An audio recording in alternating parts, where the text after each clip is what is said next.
Welcome to TNPSC current affairs hub. இன்னைக்கு நம்ம பார்க்க போற கரண்ட் அஃபேர்ஸ் வந்து October 21 current affairs. First current affairs பார்ப்போம். ஃபர்ஸ்ட் வந்து female labour force participation. Female labour force participation அப்படின்னா பெண்களின் தொழில் பங்கு சதவிகிதம் அப்படின்னு சொல்லலாம். அது வந்து இந்தியால 2017 to 18 வந்து எவ்வளவு இருந்தது அப்படின்னா பெண்களின் தொழில் பங்கு சதவிகிதம் வந்து எவ்வளவு இருந்ததுன்னா 23% இருந்துச்சு. இப்போ வந்து எவ்வளவு இருக்கு அப்படின்னா 2023 to 2024 ரிப்போர்ட் பண்ணிருக்காங்க. 42% வந்து இருக்குன்னு சொல்லியிருக்காங்க. அதாவது லேபர் ஃபோர்ஸ் பார்ட்டிசிபேஷன் வந்து ரைஸ் ஆயிருக்கு அப்படின்னு சொல்றாங்க. இந்தியா தான் வந்து ஹையஸ்ட் ரைஸ் அமாங் மிக்ஸ் கண்ட்ரிஸ், மிக்ஸ் நேஷன்ஸ். மிக்ஸ் நேஷன்ஸ்னா நமக்கு தெரியும் என்ன அப்படின்னா மிக்ஸ்னா இது வந்து பி ரெப்ரசன்ஸ் வந்து பிரேசில், ஆர் வந்து ரஷ்யா, ஐ இந்தியா, சி வந்து சைனா, எஸ் வந்து சவுத் ஏசியா. இவங்கள்ல சவுத் ஆப்பிரிக்கா. இவங்கள்ல என்ன இது வந்து கண்ட்ரி வந்து அதிகமா இருக்கு ஃபீமேல் லேபர் ஃபோர்ஸ் பார்ட்டிசிபேஷன் அப்படின்னா நம்ம இந்தியா தான் அப்படின்னு சொல்லி யார் ரிப்போர்ட் கொடுத்திருக்காங்க அப்படின்னா வேர்ல்ட் பேங்க் வந்து கொடுத்திருக்காங்க. கவர்மெண்டோட இனிஷியேட்டிவ் வந்து இந்தியால என்னென்ன இருக்கு அப்படின்னா 750 days சைல்ட் கேர் லீவ் வந்து கொடுக்குறாங்க ஃபீமேல்ஸ்க்கு. பிளஸ் 180 days மேட்டர்னிட்டி லீவ் வந்து தராங்க ஃபீமேல்ஸ்க்கு. இதெல்லாம் வந்து இந்தியால. மிக்ஸ் நேஷன்னா நமக்கு தெரியும். இந்த நேஷன்ஸ் இந்த கண்ட்ரீஸ்குள்ள அவங்க வந்து ஒருத்தருக்கு ஒருத்தருக்கு இந்த மாதிரி ட்ரேடு அப்புறம் வந்து எக்கனாமி ரிலேட்டடா வந்து ஹெல்ப் பண்ணிக்கிறது. அவங்க தான் வந்து மிக்ஸ் நேஷன் அப்படின்னு சொல்லி சொல்லலாம். நெக்ஸ்ட் கரண்ட் அஃபேர்ஸ் வந்து India's blue economy. India's blue economy இந்த ரிப்போர்ட் வந்து யாரு கொடுத்திருக்காங்க அப்படின்னா நிதி ஆயோக் வந்து கொடுத்திருக்காங்க. டைட்டில் என்ன அப்படின்னா India's blue economy strategy for harnessing deep C and half sure fisheries. இதுதான் வந்து ஆக்சுவலா இந்த இதுதான் வந்து நிதி ஆயோக் வந்து கொடுத்திருக்காங்க. அதாவது இந்த இந்தியாஸ் ப்ளூ எக்கனாமியோட ஃபோக்கஸ் என்ன அப்படின்னா expanding deep sea fisheries within India's exclusive economic zone. அதாவது இந்தியாஸ் எக்ஸ்க்ளூசிவ் எக்கனாமிக் ஜோன்னா இப்போ வந்து இந்தியன் ஓஷன்ல வந்து நமக்குன்னு ஒரு பார்டர் இருக்கும் இல்லையா கடல்ல. அதுக்குள்ள வந்து என்ன சொல்றது எவ்வளவு வேணா இந்த மீன் பிடிச்சிக்கலாம் அப்படின்னு சொல்லி இருக்கும் இல்லையா. அதுதான் வந்து இங்க சொல்றாங்க. அதை வந்து எக்ஸ்பேண்ட் பண்றதுக்கு தான் வந்து ரிப்போர்ட் வந்து நித்தி ஆயோக் வந்து கொடுத்திருக்காங்க. Expanding deep sea fisheries within India's exclusive economic zone. India வந்து என்ன ரேங்க்ல இருக்கு ஃபிஷ் ப்ரொடக்ஷன்ல அப்படின்னா செகண்ட் ரேங்க்ல வந்து இருக்கு. இந்த மாதிரி வந்து ஃபிஷ் ப்ரொடக்ஷன் வந்து இந்தியால இருக்கிறதுனால என்ன ஆகுது அப்படின்னா அது வந்து 30 மில்லியன் பீப்புள்ஸ் வந்து வாழ்வாதாரமா இருக்கு அப்படின்ற மாதிரி சொல்றாங்க. அதே மாதிரி இந்த ஃபிஷ் எக்ஸ்போர்ட்ல 2023 to 2024 வந்து எவ்வளோ ஏர்னிங் வந்து பாத்துருக்காங்க அப்படின்னா அரௌண்ட் 60,000 crore ஏர்னிங் அப்ராக்சிமேட்டா சொல்றேன். 60,000 crore ஏர்னிங் வந்து பார்த்துருக்காங்க அப்படின்னு சொல்லி சொல்றாங்க. இது வந்து ரொம்ப இம்பார்ட்டன்டான கரண்ட் அஃபேர்ஸ். முன்னாடி பார்த்த கரண்ட் அஃபேர்ஸும் இம்பார்ட்டன்ட் தான். இது வந்து எக்கனாமிக்ஸ் பேஸ்ட் கரண்ட் அஃபேர்ஸ். என்னன்னா 16th ஃபினான்ஸ் கமிஷன். இது 16th ஃபினான்ஸ் கமிஷன் வந்து இப்போ ஃபார்ம் பண்ணாங்க அப்படின்னா December 31st 2023 வந்து ஃபார்ம் பண்ணிருக்காங்க. இதெல்லாம் ரொம்ப ரொம்ப இம்பார்ட்டன்ட், கண்டிப்பா கேட்பாங்க. ஓல்டு ரிப்போர்ட் வந்து அதோட டெட்லைன் எவ்வளவு தூரம் வச்சிருந்தாங்க அப்படின்னா October 2025 வரைக்கும். இப்போ பிரசென்டா என்ன பண்ணிருக்காங்க அப்படின்னா November 30, 2025 வரையும் எக்ஸ்டெண்ட் பண்ணலாம் அப்படின்னு சொல்லி சொல்லியிருக்காங்க. இந்த பாயிண்ட் வந்து ரொம்ப இம்பார்ட்டன்ட். 16th ஃபினான்ஸ் கமிஷனோட சேர்மன் யாரு அப்படின்னு சொல்லி கேட்டாங்கன்னா நமக்கு எல்லாருக்குமே தெரியும் அரவிந்த் பனாகாரியா அப்படின்னு சொல்லிட்டு. இதோட பர்பஸ் என்ன? இந்த ஃபினான்ஸ் கமிஷன் அவங்க பர்பஸ் என்ன அப்படின்னா recommend tax sharing between centre and states for 2026 to 2031. அதாவது டாக்ஸ் ஷேரிங் அப்படின்னு நமக்கு தெரியும், வரி வந்து பகிர்வு இந்த central government and state government. அதுதான் வந்து நம்ம வந்து இந்த ஃபினான்ஸ் கமிஷனோட பர்பஸ்னு சொல்லலாம். இதுல மெம்பர்ஸ் எத்தனை பேர் இருப்பாங்க அப்படின்னா 4 பேர் இருப்பாங்க. எக்கனாமிஸ்டும் சீனியர் அபிஷியலும். மோஸ்டா வந்து இந்த ஃபினான்ஸ் கமிஷன்ல வந்து மெம்பர்ஸா இருக்காங்க பாத்தீங்களா, அவங்க எல்லாருமே மணி பேஸ்ட் ரிலேட்டட்ல வெல் வேர்ஸ்டா இருப்பாங்க. நெக்ஸ்ட் வந்து 15th ஃபினான்ஸ் கமிஷன் வந்து என்ன பண்ணிருக்காங்க அப்படின்னா 41% டாக்ஸ் ரெவல்யூஷன் ஃபார் ஸ்டேட்ஸ் எந்த வருஷத்துலனா 2021 to 2026ன்னு சொல்லியிருக்காங்க. 41% டாக்ஸ் டெவல்யூஷன் அப்டின்னா, என்ன சொல்றது? நம்ம ஸ்டேட்டுக்கு வந்து 41% வந்து டாக்ஸ் வந்து ஒதுக்கியிருக்காங்க. அந்த 15த் ஃபினான்ஸ் கமிஷன்ல அந்த மாரி சொல்லலாம். சிம்பிளா சொல்லணும் அப்டின்னா. இதெல்லாம் வந்து ரொம்ப இம்பார்ட்டன்டான கரண்ட் அஃபேர்ஸ். இதெல்லாம் வந்து கண்டிப்பா கேட்பாங்க. இத பத்தின டீட்டெயில் எல்லாமே நமக்கு தெரிஞ்சிருக்கணும். எக்கனாமிக்ஸ் ரிலேட்டடான கரண்ட் அஃபேர்ஸ் இது ஆக்சுவலா.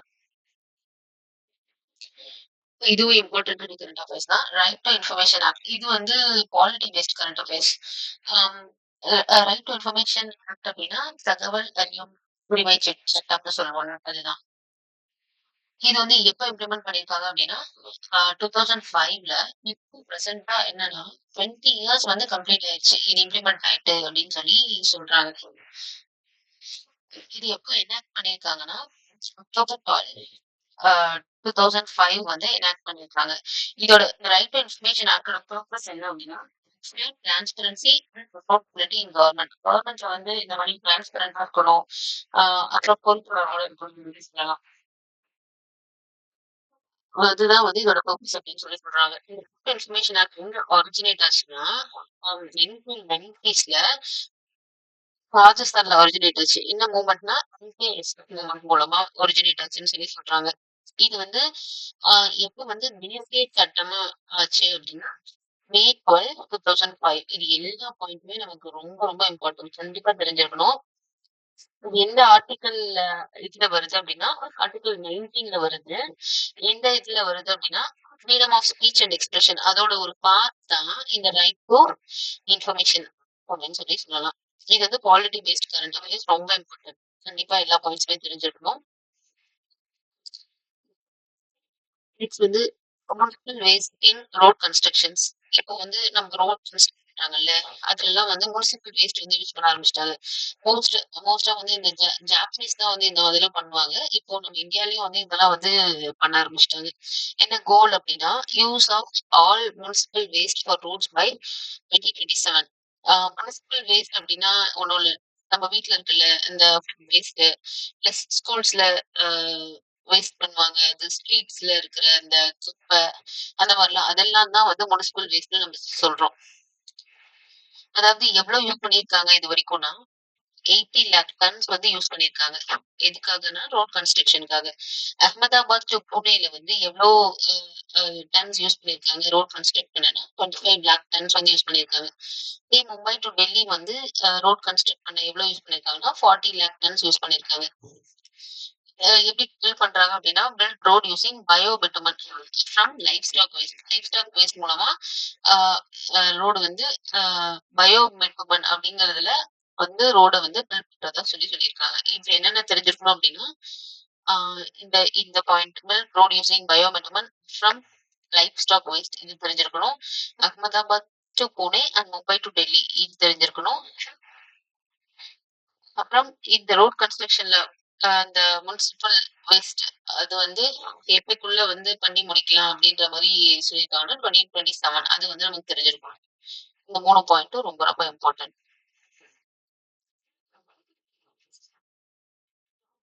நெக்ஸ்ட் வந்து ப்ளூ ஃபிளாக் பீச்சஸ். இது வந்து ரொம்ப இம்பார்ட்டன்ட் இல்ல. சும்மா பேசிக்கா தெரிஞ்சுக்கலாம். மொத்தம் ப்ளூ ஃபிளாக் பீச்சஸ் அப்படிங்கிற சர்டிஃபிகேஷன் வந்து ப்ளூ ஃபிளாக் சர்டிஃபிகேஷன் வந்து எந்த பீச்சுக்கு குடுத்துருக்காங்க அப்படின்னா, மகாராஷ்டிராலயே 5 பீச்சுக்கு குடுத்துருக்காங்க. என்னென்ன பீச் அப்படின்னா, ஸ்ரீவர்தன், நாகோன், பர்னாக்கா, குஹாகர், லடாக். இந்த 5 பீச்சஸ்க்கு தான் வந்து இந்த ப்ளூ ஃபிளாக் சர்டிஃபிகேஷன் குடுத்துருக்காங்க. இந்த சர்டிஃபிகேஷன் ஏன் எதுக்காக குடுக்குறாங்க அப்படின்னா, சுத்தமா இருந்தது, சேஃப்டியா இருக்கு. அந்த மாதிரி cleanliness, safety, water quality, environment இதெல்லாம் வந்து கன்சிடர் பண்ணி தான் ஆ வந்து இந்த ப்ளூ ஃபிளாக் சர்டிஃபிகேஷன் வந்து குடுப்பாங்க. யாரு குடுத்துருக்காங்க அப்படின்னா, Denmark foundation for environmental education.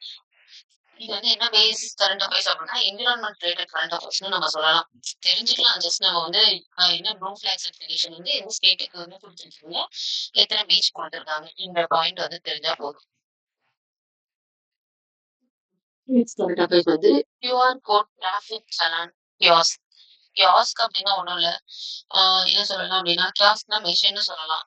இந்த நம்ம ஏடிஎம் மெஷின் மாதிரி இருக்குல்ல, அந்த மாதிரி ஒரு குட்டி மிஷின் அப்படின்னு சொல்லி சொல்லலாம் கியாஸ்க் அப்படிங்கிறத. இந்த QR code traffic challan kiosk மெஷின வந்து யார் லான்ச் பண்ணியிருக்காங்க அப்படின்னா, ஹரியானா லான்ச் பண்ணியிருக்காங்க. ஹரியானால குருகிராம்.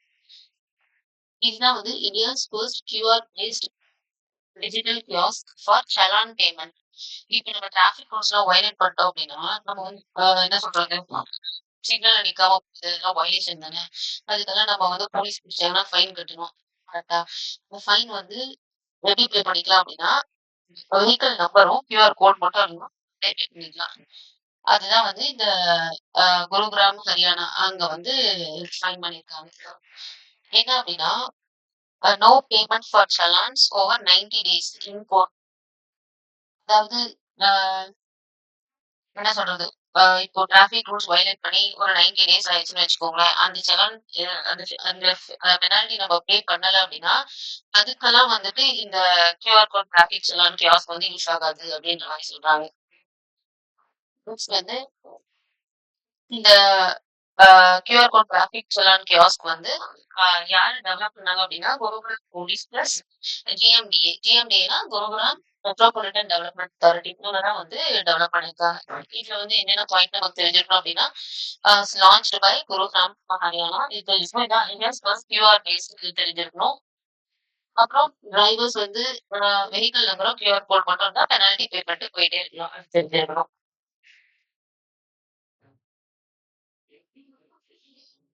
நெக்ஸ்ட் டிவைஸ் வந்து இந்தியன் ஓல்ட். இந்தியன் ஓல்ஃபோட சயின்டிஃபிக் நேம் என்ன அப்படின்னா, கேனிஸ் லியூக்கஸ் காலிபஸ். ஐயூசிஎன் தான் வந்து எவாலுவேட் பண்ணியிருக்காங்க. Indian wolf separately for the first time. Indian ஓல்ஃப்னா தெரியும் நமக்கு ஓனா எப்படின்னு சொல்லிட்டு. இது யார் எவாலுவேட் பண்ணியிருக்காங்கன்னா, ஐயூசிஎன்.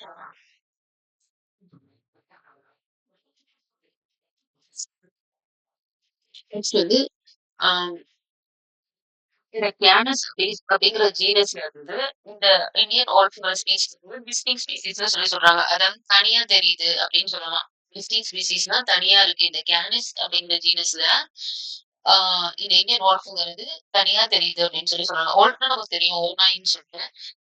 பாப்புலேஷன் வந்து எவ்வளவு இருக்கு? இந்த இந்தியன் ஓல்ஃப் பாப்புலேஷன் வந்து அப்படின்னா 3000 இருக்கு. இங்க எங்கன்னா இந்தியாலயும் பாகிஸ்தான்லயும். மொத்தம் வந்து 12.4% of its range lies within protected areas. பாதுகாக்கப்பட்ட இடத்துல மொத்தம் எவ்வளவு இருக்கு அப்படின்னா 12.4% ஆஃப் இந்தியன் wolves வந்து இருக்கு அப்படின்னு சொல்றாங்க. இந்தியன் wolfோட சயின்டிபிக் நேம் நமக்கு தெரிஞ்சிருக்கணும். இத வந்து யார் ஃபர்ஸ்ட் எவாலுவேட் பண்ணாங்கன்னு தெரிஞ்சிருக்கணும். இதோட ஜீனஸ் என்ன அப்படின்னா கேனிஸ் அப்படிங்கிற ஜீனஸ் தெரிஞ்சிருக்கணும். இந்த 3 பாயிண்ட்ஸ் வந்து நமக்கு புரிஞ்சா ஓகே தான். நெக்ஸ்ட் வந்து லைவ் கேசஸ் டேஷ்போர்ட். இது வந்து லான்ச் பண்ணது யாரு அப்படின்னா, டிபார்ட்மெண்ட் ஆஃப் லீகல் அஃபேர்ஸ். இந்த லைஃப் கேசஸ் டேஷ்போர்டோட பிளாட்ஃபார்ம் பேர் என்ன அப்படின்னா, legal information management and meeting system. LIMDSன்னு சொல்லலாம். இதோட ஃபீச்சர்ஸ் என்ன அப்படின்னா, லைவ் கேசஸ் அதாவது இந்த கோர்ட்லாம் கோர்ட் கோர்ட் இருக்குல்ல, அதுல நிறைய கேசஸ் இருக்கும்ல, அது எல்லாமே வந்து நிறைய கேசஸ் வந்துட்டே இருக்கும்ல. ஸோ அது எல்லாமே வந்து நம்ம வந்து இந்த பிளாட்ஃபார்ம்ல லைவா பாத்துக்கலாம். அந்த பிளாட்ஃபார்ம் தான் இந்த legal information management and briefing system. மொத்தம் எத்தனை கேசஸ் வந்து இருக்கு அப்படின்னா அப்ராக்சிமேட்டா 7 lakh கேசஸ் இருக்கு ஃப்ரம் 53 மினிஸ்ட்ரிஸ் அண்ட் டிபார்ட்மெண்ட்ஸ் அப்படின்னு சொல்லி சொல்றாங்க. இது சிம்பிளா வந்து நமக்கு இந்த பிளாட்ஃபார்ம் தெரிஞ்சிருக்கணும். அப்புறம் இது யார் லான்ச் பண்ணாங்க இது தெரிஞ்சிருக்கணும். இது தெரிஞ்சிருந்தா ஓகே தான். நெக்ஸ்ட் வந்து India water and river forum 2025. இந்த ஈவெண்ட் வந்து எங்க இனாகிரேட் பண்ணாங்க அப்படின்னா, ஆக்சுவலா இது ஒரு ஈவெண்ட் போக India water and river forum 2025 எங்க இனாகிரேட் பண்ணாங்கன்னா நியூ டெல்லியில இனாகிரேட் பண்ணாங்க. இதோட எதுக்காக இனாகிரேட் என்ன பர்பஸ்னா, national platform promoting water stewardship ESG. அதாவது என்ன சொல்றது வாட்டர் ஸ்டீவர்ட்ஷிப் நீர் மேலாண்மைன்னு சொல்லலாம். ESGனா நம்ம எல்லாருக்குமே தெரியும் என்விரான்மெண்ட் சோஷியல் அண்ட் கவர்னன்ஸ் அப்படின்னு சொல்லிட்டு அதை ப்ரமோட் பண்றதுக்காக நடந்த ஈவெண்ட் தான் வந்து இந்த India water and river forum 2025. ஆஹ் யாரெல்லாம் சேர்ந்து இதை ஆர்கனைஸ் பண்ணாங்க அப்படின்னா என்ன 4 டீம் பிளஸ் இவங்க எல்லாம் சேர்ந்துதான் வந்து இதை ஆர்கனைஸ் பண்ணிருக்காங்க. இதுல வந்து நமக்கு என்ன பாயிண்ட்ஸ் தெரிஞ்சிருக்கணும் அப்படின்னா எங்க நடந்துச்சு இந்த ஈவெண்ட் அப்படின்னு தெரிஞ்சுக்கலாம். நியூ டெல்லி அப்படின்னு சொல்லிட்டு எதுக்காக நடந்துச்சு அப்படின்னா ப்ரமோட்டிங் வாட்டர் ஸ்டீவர்ட்ஷிப் அண்ட் ESG. இந்த பாயிண்ட் வந்து நமக்கு தெரிஞ்சிருக்கு. நெக்ஸ்ட் வந்து India's first wearable payment system. ஆம், என்ன கண்டுபிடிச்சிருக்காங்க அப்படின்னா, வியரபிள் பேமெண்ட் சிஸ்டம் வந்து இந்தியால வந்து கண்டுபிடிச்சிருக்காங்க. அந்த வியரபிள் பேர் என்ன அப்படின்னா, மியூஸ் வியரபிள். கண்டுபிடிச்சது யாரு அப்படின்னா, நம்ம ஐஐடி மெட்ராஸ்ல வந்து கண்டுபிடிச்சிருக்காங்க. ஆ இத ஐஐடி மெட்ராஸ் வந்து யாரோட பார்ட்னர்ஷிப் வச்சு கண்டுபிடிச்சிருக்காங்க இந்த வியரபிள் சிஸ்டம் அப்படின்னா, National Payment Corporation of India NPCI இவங்களோட பார்ட்னர்ஷிப் வச்சு தான் வந்து கண்டுபிடிச்சிருக்காங்க. பேமெண்ட் டிவைஸ் என்ன அப்படின்னா, ஸ்மார்ட் ரிங் ஒன் அதாவது இப்ப ஸ்மார்ட் ரிங்னா என்ன சொல்லலாம்? மோதிரம்னு சொல்லலாமே. கையில போட்டுருக்கோம்ல அந்த மாதிரி. அதுல வந்து ஒரே ஒரு ரிங் மட்டும் வந்துச்சு அப்டின்னா போதும். இத வச்சு நம்ம வந்து டிரான்சாக்ஷன் அமௌண்ட் வந்து செக் பண்ணிக்கலாம். எப்படி அதுல அந்த ரிங்ல என்ன இருக்கும் அப்டின்னா, ஒரு செக்யூரிட்டி எலமெண்ட் இருக்கும். அது பேரு எஸ்சி சிப்ன்னு சொல்லி சொல்றாங்க. சப்போஸ் இப்ப நம்ம வந்து ரிங்க தொலைச்சுட்டோம். ரிங் வந்து தொலைஞ்சிருச்சு இல்ல அ ரிமூவ் பண்ணிட்டோம் ரிங்க அப்டின்னா, ஆட்டோமேட்டிக்கா வந்து இந்த எஸ்சி சிப் வந்து டிசேபிள் ஆயிரும். சோ நம்ம பே பண்ண முடியாது. இந்த வியரபிள் சிஸ்டம் கொண்டு வந்தது யாரு அப்டின்னா, IIT Madras with partnership of NPCI. So அது என்ன வியரபிள் அது என்ன பேரு? நியூஸ் வியரபிள் அது தெரிஞ்சிருக்கணும். இந்த பாயிண்ட் இம்பார்ட்டன்ட் எனக்கு தெரியணும். அது என்ன வந்து செக்யூரிட்டி எலிமெண்ட் யூஸ் பண்றாங்க அது தெரியணும். அது பேரு எஸ்இ சிப். சோ இந்த 3 பாயிண்ட்ஸும் நமக்கு தெரிஞ்சிருக்கணும். நெக்ஸ்ட் வந்து who is the chairman of the 16th finance commission? இந்த கொஸ்டினுக்கு வந்து நீங்க கமெண்ட்லயே ஆன்சர் பண்ணுங்க. இல்ல யூடியூப்ல நான் வந்து போஸ்ட் போடுறேன். அதுலயும் நீங்க ஆன்சர் பண்ணலாம். இந்த 4 கொஸ்டினுமே நான் வந்து யூடியூப்ல போஸ்ட் போட்டிருப்பேன். நீங்க அதுலயே வந்து ஆன்சர் பண்ணலாம். The Right to Information Act was enacted on which date? Next question வந்து which organization plans to use all municipal waste for road construction by 2027? Next வந்து India ranks first position globally in fish production. இந்த 4 கொஸ்டினும் வந்து நான் post போடுறேன். மறக்காம வந்து answer பண்ணிடுங்க. Stay consistent and stay confident. Bye.